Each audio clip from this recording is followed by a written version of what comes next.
Hi, chào mừng các bạn đã quay trở lại với kênh của chúng tôi. Đừng cố nói quá cụ thể về những gì bạn thường thấy. Mọi người thường nói, tôi muốn có nhiều tiền hơn và tôi sẽ làm theo cách này. Và vì vậy, đó không chỉ là những gì tôi muốn, mà bạn còn cố gắng tìm hiểu xem nó sẽ đến như thế nào, khi nào nó sẽ đến, nơi nó sẽ đến, ai sẽ là một phần của nó. Và khi bạn hỏi tất cả những câu hỏi mà bạn không có câu trả lời, bạn sẽ chất đóng tất cả những động cơ này theo cách khác. Trên chuyến tàu của bạn, nơi bạn chỉ nói về những gì bạn muốn và tại sao bạn muốn nó bây giờ, bạn đã kết thúc mở theo cách đó. Bạn không mang lại bất kỳ sự kháng cự quá đáng nào cho sự cân bằng của bạn. Here's the next season now, the season of spring. Make this note, my definition of spring, opportunity. Spring is not a guarantee that you're going to have a harvest, but it's the opportunity to plant one. It's not a guarantee that things are going to go well and you will accumulate what you need, but it is an opportunity to do so. Springtime is opportunity. Now, it's usually a very short season, especially where I was raised in farm country, Idaho. So here's what you must do with opportunity. Seize it quickly. Don't let it just come and go. When the window of opportunity is open, to borrow a little space language. When they get ready to shoot the rockets or off into outer space, there's a window, they call it, of opportunity to go, not go, when the weather's right and whatever. But if you wait a little too long, the window closes, and it takes a while for it to open back up. So this is the key. Take advantage of the spring, such a short season. In some places, they got those big tractors with the lights on them going around the clock in the short season of spring to make sure that the seeds are planted. Take advantage of opportunity. Take advantage of opportunity to meet someone who could be a colleague for your future career. Take advantage of the day when it arrives, because the day will soon finish. Take advantage of the year because it will soon close. Take advantage. Now here's the next season. One of the greatest illustrations of life is in the third season, called the season of summer. And here it is in simple capsule form. In the summer, you must do two major things. Here they are for your notes. Number one, nourish and give life like a mother. Nourish and give life like a mother. Next, protect and defend like a father. This is called the work of summer.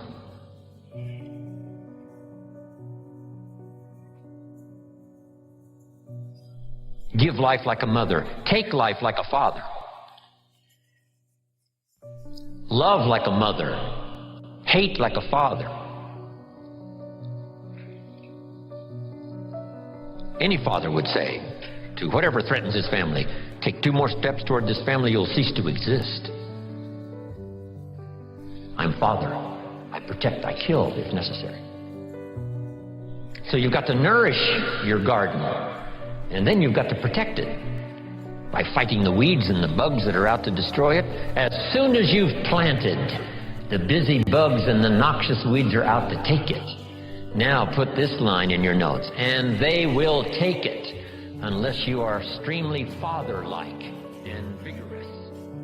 As powerful as the human spirit, you can't destroy it. You can pervert it, but you can't destroy it.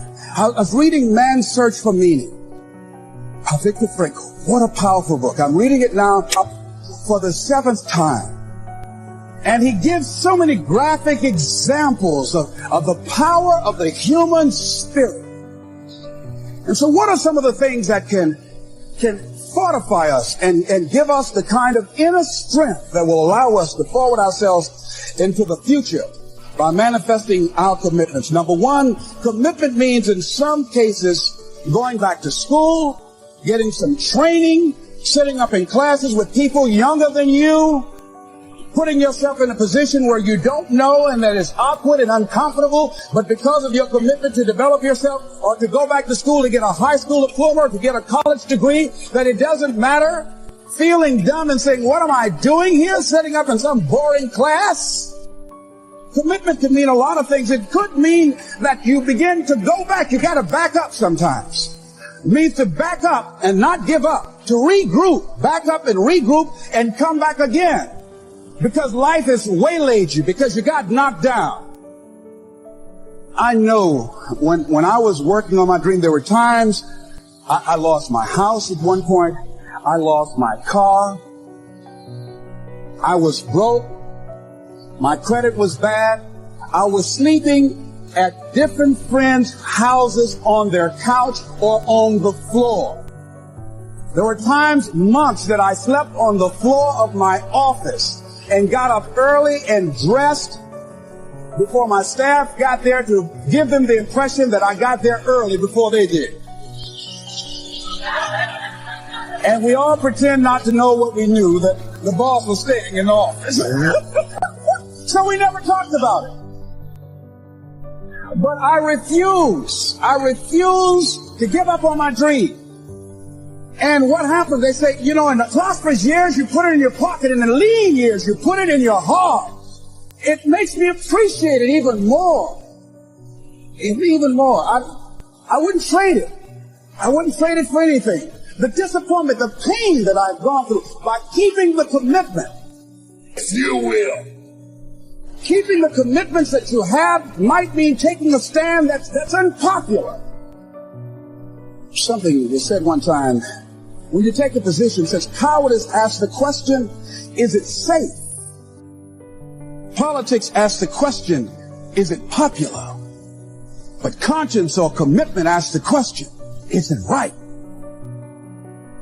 And see, most people rather operate from the first two. Is it safe for me to take this position? I remember when I was a state legislator, I saw guys and women who believed in legislation very strongly, but because the Speaker of the House said, we won't go with that, they backed down. And they felt bad about it. They wouldn't take the position because they didn't want the Speaker of the House to be angry at them.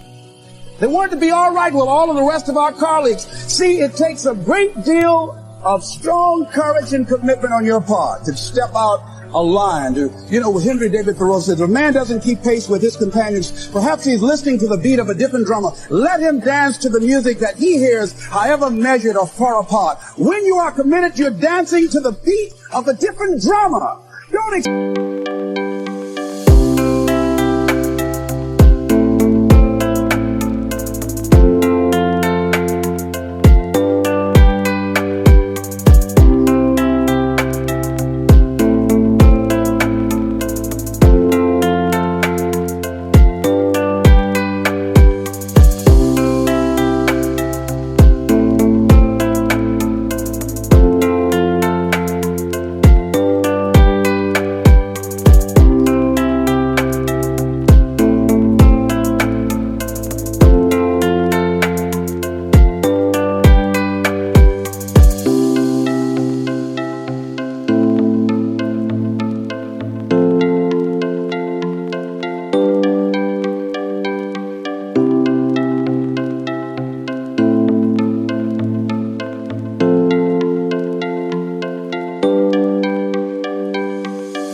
to understand you.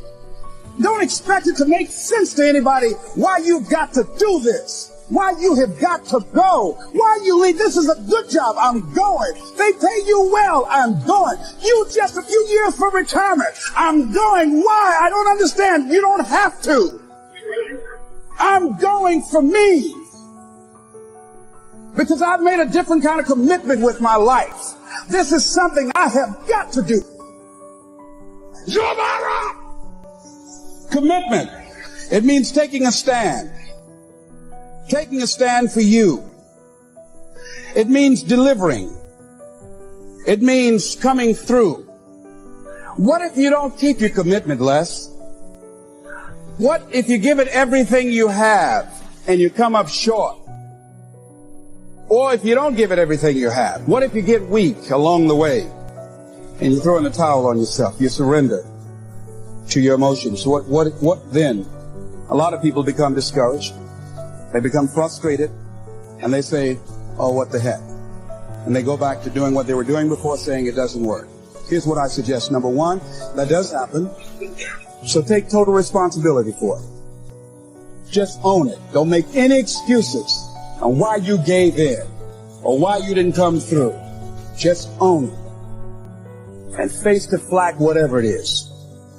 You stand up inside yourself. Next thing is, assess the situation. How did you get here?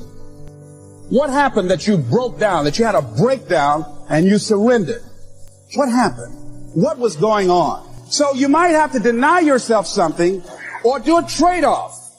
Do something that will offset it. The other thing is, start again. So what? You fell flat on your face. So what? Start again. Learn from the experience and start again. Don't count yourself out. Don't sentence yourself to a lifetime of being miserable, a lifetime of being broke.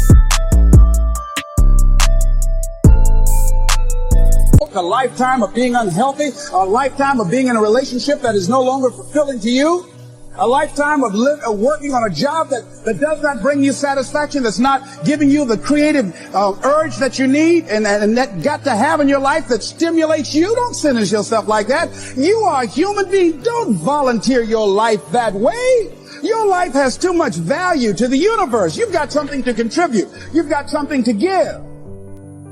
And so what if you make a commitment and you're not able to do it like a pro? That you're not good as everybody else. Live in the moment. I like what this says. Look to this day, for it is life, the very life of life. In its brief course lie all the realities and verities of existence, the bliss of growth, the splendor of action, the glory of power. For yesterday is but a dream, and tomorrow is only a vision. But today well lived makes every yesterday a dream of happiness, and every tomorrow a vision of hope. Look well, therefore, to this day.